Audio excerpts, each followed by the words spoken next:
Welcome to Cow Talks. I'm Chris Pravat, Beef Cattle and Forage Commodity Director for the Alabama Farmers Federation. And I am Marcelo Valau, Forage Extension Specialist with the University of Florida. And this is our podcast, where we dive deep into the main topics affecting livestock and forage production in the southeastern United States. From the mainstream media to new technologies straight from our research stations. From cattle prices to international trade. From our pastures and beyond. Join us on this journey as we tackle the main issues affecting our producers and the sustainability of our production systems. Hello and welcome to Cow Talks. This is Marcelo Valau, Forage Extension Specialist with the University of Florida and your host. Today we have Colleen Larson, Regional Specialized Agent for Dairy with UF5 Extension in Okeechobee County. She's also a local dairy farmer. Colleen is very active with the local and state dairy industry as well as the regional and state livestock shows. And she is here to talk to us a little bit more about the avian flu, the H5N1. If you recall, we started talking about this 2 weeks ago in our episode with Dr. Sanders and Dr. Anderson, where we explore the basic information on what is H5N1, what's impact on livestock and poultry, and the importance in biosecurity measurements. Today, we're going to focus more on the dairy industry. Colleen, welcome to the show. Thanks for having me.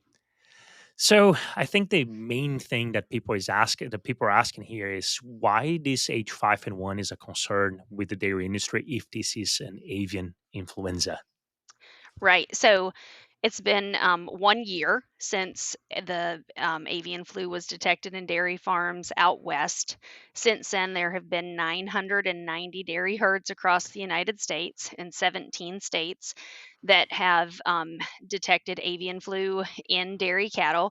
And as Dr. Anderson has educated all of us on this emerging disease as it moves from one species to the other, the reason that it has become an issue with dairy cows is the receptors for this virus are primarily in the mammary tissue and mammary glands in a dairy cow, and the virus is shed into the milk. And so that's why we're seeing it be detected in dairy farms as opposed to beef ranches or other places where cows aren't quite as close together. So at dairy farms, the cows, to keep them comfortable and cool, are generally housed in freestall barns where they're able to get up and move around and walk, but they do have shared water troughs and are in pretty close spaces in that area. So that's why it has, spread a little bit more easily in dairy farms and been detected in dairy farms.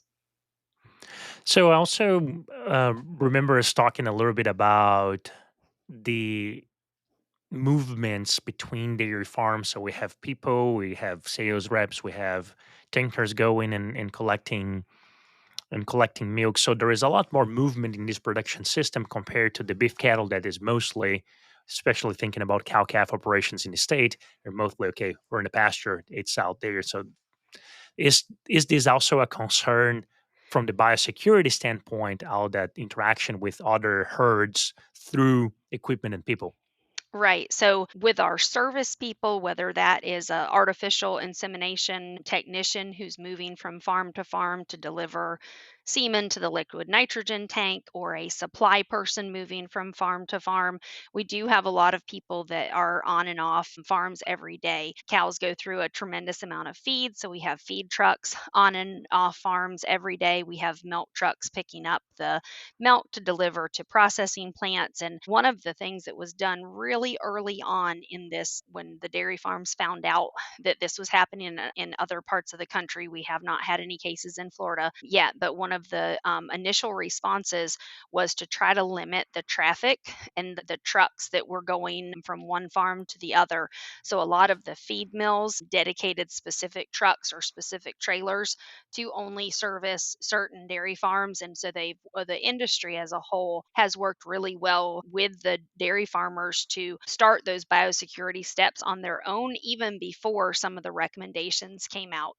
Another area that was initially a big concern and still is is some of the areas where we have seen dairy farms with positive cases are areas where Florida and other southeastern farms send their heifers to be raised. So out west, they're sending heifers to be raised out there. The cost of feed and land is a lot cheaper there. And so it makes it more economical to raise that young stock outside of Florida. And then when they bring them back in, there's a concern that we could be bringing in, the virus with those animals. So there has been a lot of effort for cleaning and disinfecting those trailers, and then quarantining those groups of animals to just look for any signs of illness. Since it is primarily detected in the milk, and we're talking about young stock, we don't have the milk to test with young stock. So it's more just looking for general signs of illness and making sure those animals are healthy before they, intermix with the rest of the herd. So before we dive more into the biosecurity, I want to understand the problem a little bit more. So what you mentioned, over 900 farms have been affected already in 17 different states. What are the direct implications to the farm, to the animals, and then to the dairy industry in general?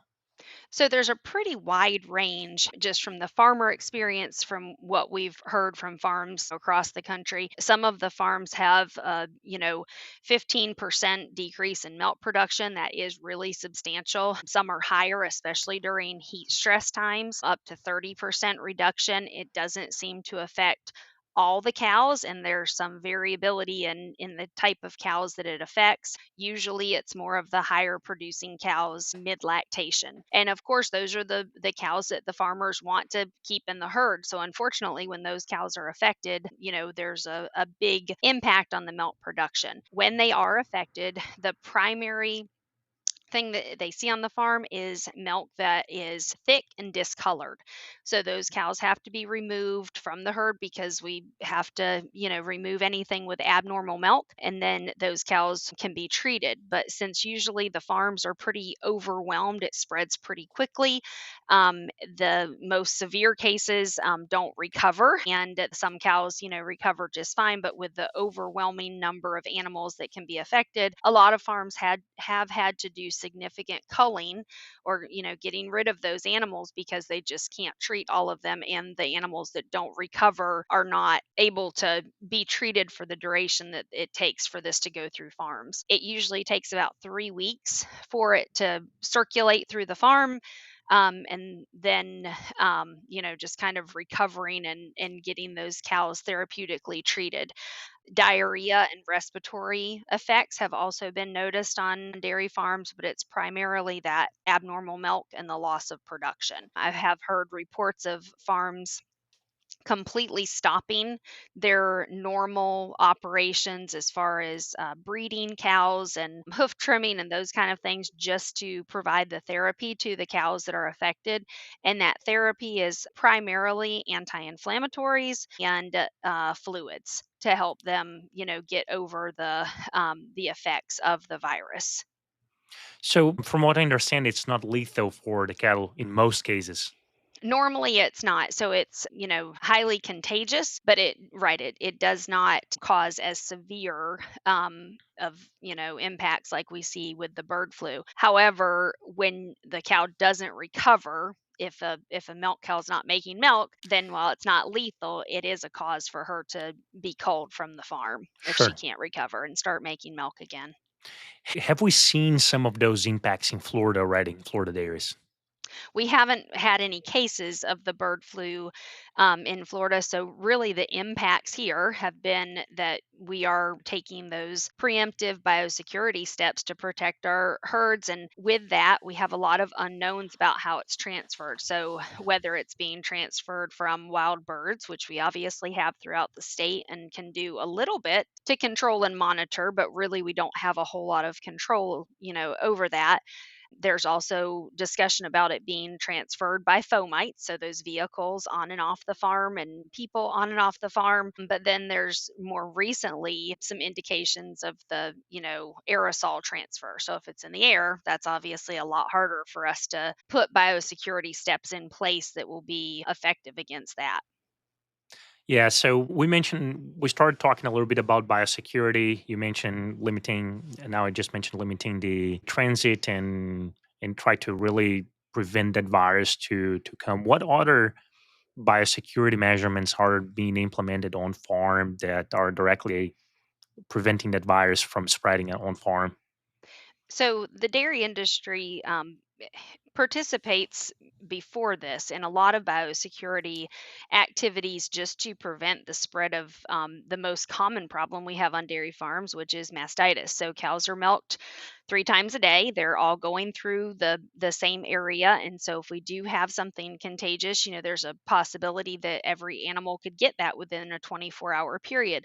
So knowing that and knowing that we have that situation where they're all in the same place, we have to put steps in place to prevent the spread of any diseases on a dairy farm. And so that really starts with hygiene and cleanliness.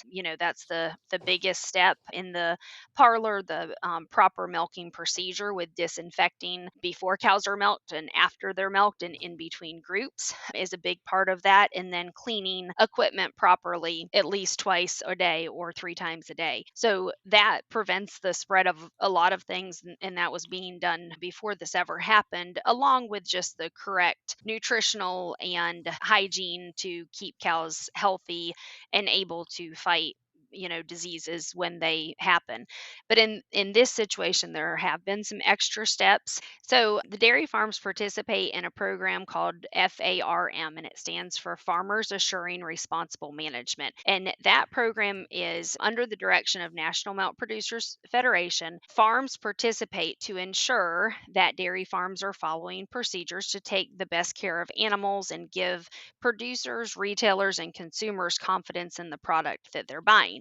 So, under that program, there are some new categories, and one of them is enhanced biosecurity. And we have been working in that area to get farms ready for any possible disease that could come along. And through that enhanced biosecurity, we go through the process of looking for weak points on the dairy farm of where things could be entering and making sure that all of the contacts and resources are available for farms when and if something happens. So, one of the examples is a map of the farm where a line of separation is identified where vehicles and unnecessary people to the operation can stay outside of there. Another one that we've implemented, we have quite a big decrease in the number of visitors and especially tours on farms in the last year since this has started. But when we have had people on farm, keeping a log of those people when they were there, where they came from, just in case there is a situation where we have to kind of backtrack and find out where something came from if possible. So that program was already in place and it is being used more widely now to just assess the weak points and move forward for this or for the next thing that comes along. Interesting. Very, very interesting. Yeah, I grew up on a dairy farm in southern Brazil. Is a completely different magnitude of that. Those concerns are very close to home here whenever we talk. So I can picture that. Let's change gears a little bit because we're still talking about biosecurity. We are right now in the middle of fair season, and with Cindy a couple of weeks ago, we discussed some of the protocols that they have implemented in state fairs, but in the state fair and on the local fairs. But most of those fairs are most of those protocols were related to poultry, and most of those fairs are not hosting dairy cattle. So you have been involved with specifically dairy shows. So what have you seen? What have you been implementing that you can share with our audience that can help planning both fair, and also the major concern for any fair is when you come back from the fair to your farm, and this applies to any fair in any livestock at all. Right. And I think one of the things that Cindy mentioned when she was on the podcast was that we kind of got, hit in the middle of this where we had to react very quickly and come up with a solution. So even though we've known about this, for a year that it's been happening, the initial response for exhibition was really mixed. And so across the country, there were some shows that went on completely as normal and they did nothing. And there were some that just completely canceled their dairy show. And then there were a lot, and a lot in Florida, that decided to continue with just a heifer show. So we kind of, I guess, took the middle of the road with the ones that I was involved with, that, if we're going to have a dairy show, a dairy animal is a milk animal.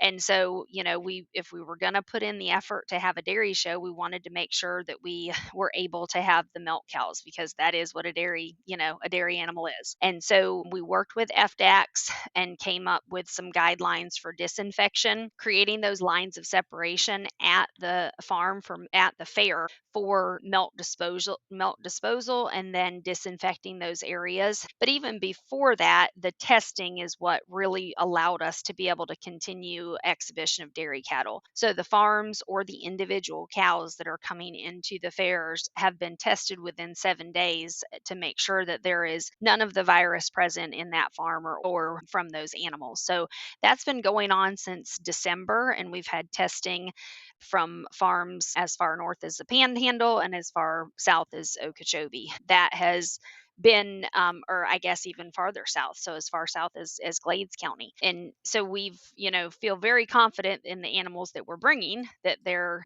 safe to bring there. One of the things that we probably should have done a long time ago, and this has just been the impetus to get us where we need to be, is we have segregated things like water troughs. So we only have, animals from one herd using the same water trough. We have no shared tools and equipment where you could be moving the pathogens from one group of animals to the other with a pitchfork or a rake. So some of the things that, we really probably should have been doing all along, this has been a good way to think through that process and make sure that we're protecting our animals, because as you said, when you come back home, you certainly don't want to pick up something at the fair and bring it back. And plenty of exhibitors have had that experience, coming back and bringing something to the rest of the herd. I will say that with dairy cows, we are handle them, all day, every day. We have our hands on them. So if something happens, we know very quickly, and especially at the farm, if we have an animal that goes to an exhibition and she comes back and she's not right, she directly goes into the hospital so she can be evaluated and treated. And usually that therapeutic treatment of fluids, sometimes when cows go to the fair, they don't want to drink from the water trough because it smells different, or has something different about it. And so usually those therapeutic treatments of fluids is enough to help her get over the stress of being somewhere different. But if not, then she's where she needs to be for treatment as soon as she comes back. So the same recommendation that Cindy gave for poultry would be applied for dairy cattle too. Whenever they come back, ideally set them in a quarantine pan before mixing.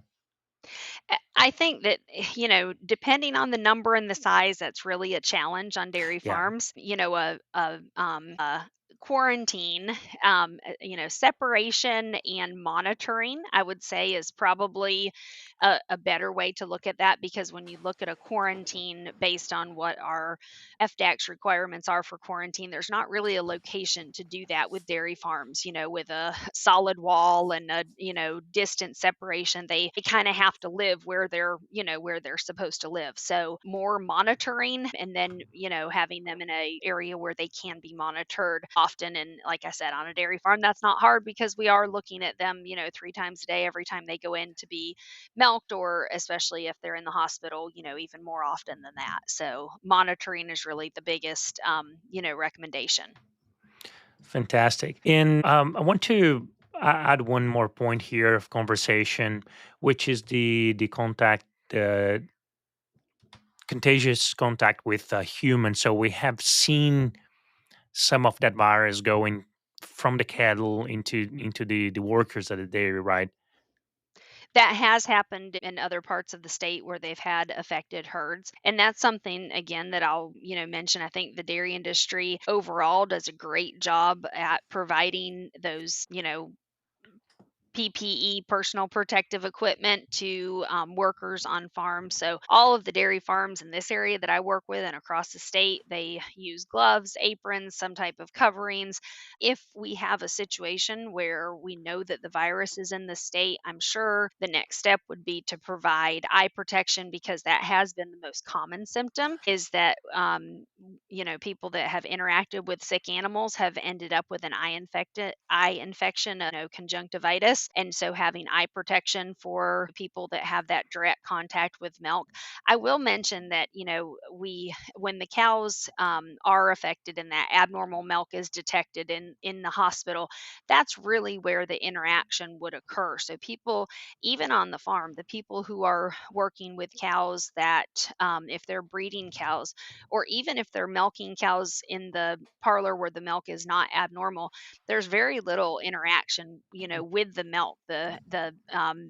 Other than the prep of the udder, there's very little interaction with milk. So with technology on dairy farms, the milk basically goes directly from the cow into the tanker truck in a lot of situations without having, human hands touch it at any point. So, I'm thankful that we're in a place where technology has, helped us through this, where we're, not going to have a lot of interaction, with those fluids that could potentially cause employees to have that contact and get infected. And then, the milk has been shown over and over to be healthy if it's pasteurized, even at really low levels of pasteurization.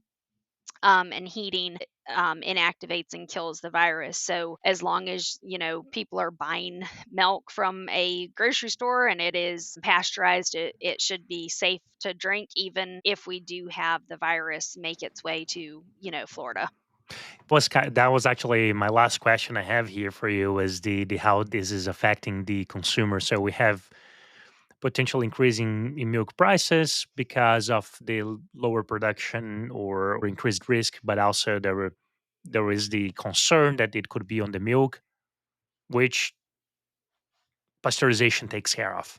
Right. That, early on, there were some concerns that increased temperature levels, or, changing in pasteurization might be needed. And that was actually shown that low levels of pasteurization, under anything that is qualified as pasteurization under the, pasteurized milk ordinance, is effective at killing it. But, I'll mention one other thing that just, because there are people that have concerns about pasteurization and processing. And so I know that there are people who want to consume all natural products. And this is a concern right now, because if milk is not pasteurized and people are drinking it, it really does have that potential. And that milk is also labeled for pet consumption. And this virus affects animals very differently. And so we've seen very high mortality rates with poultry, which is why one of the reasons that the egg prices, went up so much when this started, causing the depopulation of a lot of poultry herds. But the other animals that it is fatal to a lot of times is cats. So if people are buying that raw dairy product to feed to their pets, it can be fatal to their pets. So really, anytime, but especially now, that pasteurized product that is tested and safe for all consumers is the best bet right now. Yeah, and also even if people are buying want to buy that raw milk, boiling it at minimum would be a one way, but you can also get it from handling the milk, Right. And not so if only they're from right. drinking. So if they're buying it raw, number one, it's not tested, and we test for things like antibiotics and, other medications that shouldn't be Yeah. in the milk. So milk that goes through the process of testing and pasteurization is really the safest thing and the best thing to drink and feed your family and even your pets. Yep. And I say that because as a farmer, I also go to the farmers market to sell our pecan products, and I know a lot of people that buy local milk, and it's great supporting the local industry and that, but there's this concern that a lot of the time that is not certified milk. The other concern I have, specifically with those small operations, is that most often than not, they are a very diversified operation. That they are going to have multiple species of animals together, including poultry. And Right. that's when we can start having a lot more potential for expansion of those diseases, not only bird flu but several other diseases that can be transmitted from poultry into ruminants and can be at minimum disrupt the production but can also be deadly. Well, and like you mentioned, those those type of operations, they also have the potential to have more interaction with wild birds and, wild Hmm. species that could be, carrying this and other pathogens from place to place. So, again, I echo your support of buying local and natural and all of that. But if you within the dairy industry, there's an easy way to do that at the grocery store because on the milk jug, if it has a 12 on that little number stamped on there, then it means that that milk was processed here in Florida and most likely came from a Florida dairy farm or, South Georgia at the farthest. So, really, buying local should also include, the sustainability of us buying products that aren't shipped across the country when possible. So, if you go to the grocery store and it's got a 12 on it, then it's local and you're supporting local farms. Fantastic. Yeah, I'm a big supporter of our local dairy industry here because our dairy consumption at home is very high. Yep, me too. So I think this is very very interesting conversation. So is there anything else that you want to bring up as a concern or strategy to avoid the expansion of H5N1? So I think that as this continues, like I said, we're a year into this now, and so it's really hard to stay vigilant about something for a long amount of time. So, I think that the farmers, staying on top of things and continuing to do the biosecurity things that they have in place and look for more areas to do that, but also to provide farmers providing the personal protective equipment for their employees are going to help with this process and make sure that if and when, because a virus moves and it will find ways to move throughout the country, and so employee education, providing personal protective equipment, and then as a population, and as we're looking for answers, just trusting science based information. We get a lot of information that we're, not sure where it comes from. There was actually an increase in the consumption and demand for raw milk when this started. And it just seemed really just crazy that people would want something at a time that it really wasn't the best idea to do that. So trusting that science based information that's coming out from universities and the CDC to make sure that we are feeding our families, healthy products that are produced sustainably from healthy animals. Yes, and just to reemphasize that we as Extension are a source of unbiased and science-based information. So if you have any questions on this or any concerns, reach out to us. Reach out to your local Extension agent. We have offices in every county in Florida, and we have someone that can help you clarifying some of those questions. So if I can, I'm just thinking of here kind of a summary to recording this last episode, maybe not even the last. We may be talking about H5N1 for a long period, but those are two episodes that are very different from what Chris and I have usually recorded about, which is livestock production and Hmm. forages. But this is a topic that really has a huge impact in livestock production in general. Livestock has poultry, livestock has dairy, and even more because it includes human health here. And I think what I took out of this is those viruses are around. We need to be cautious. We need to be concerned. There's many ways we can implement biosecurity measurements to avoid the dispersion, but they are around. And with our integrated world, it's likely that we'll see more and more scenarios like this in the future. We had bird flu in the late 2000s and swine flu later on. We had COVID, which impacted the world to a much greater scale. We now have H5N1. We'll continue having those pandemics and other issues, and we need to be more aware in how to deal. The good part is that there is a lot more science now into how to operate, into what is going on. And as we evolve, we learn and we're able to implement things better. Sometimes people ask, like, well, why are you doing this now and before it was different? Like, well, because we evolved. We evolved, we learn more. Colin, I really appreciate the conversation today.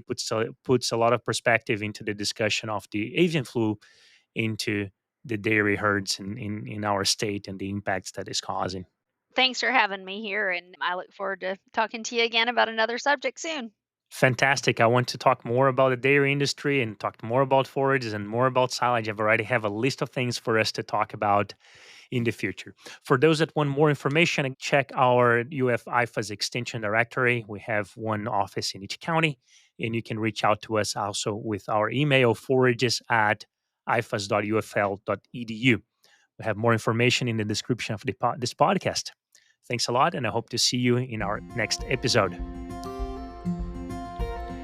Cow Talk Podcast was brought to you by the University of Florida Forage Team with technical support from the University of Florida College of Agriculture and Life Sciences Faculty Instructional Resource and Support Team. This episode was produced by Marcelo Valal, Olivia Mowley, and Ashley Kanabrowski.